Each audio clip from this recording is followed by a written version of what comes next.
A salmon habitat restoration project in the American River is hoping to make life easier for the struggling fish headed up for the fall run. CBS 13's Andrew Hobner has more from Ansel Hoffman Park.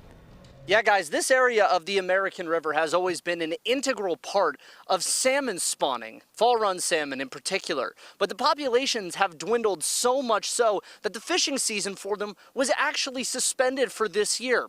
But the Sacramento Water Forum has been trying to change that over the past 15 years, making this area a better habitat. How? By taking rocks like these, grinding them down to gravel, so instead of just plopping into the river, they end up becoming gravel that can become life-saving for fish when they spawn.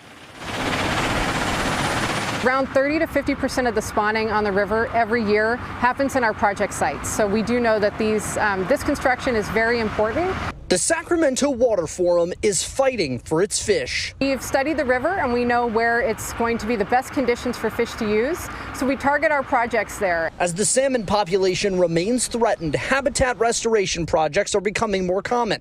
But how do they help? What we're talking about is the ability of baby salmon to be able to survive and get to a point where they can get out to the ocean. Scott Artis is with the Golden State Salmon Association and says the situation is dire. They've dramatically declined from record runs of 160,000 plus fish in, say, 2003 to these recent levels that have been under 20,000. A good winter helps. We're having more suitable temperatures for when the fall run come in to spawn.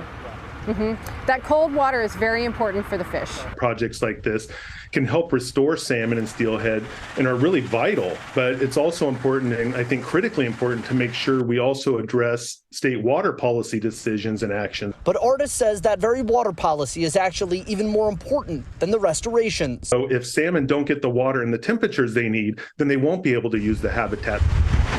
As both parties push to maintain and save the salmon population wherever they can. Anything we can do to add acres of good habitat to support their various life stages is a good thing to do. And the project will be wrapping up soon as the fish look to make their way up the American River and the Sacramento River in late October.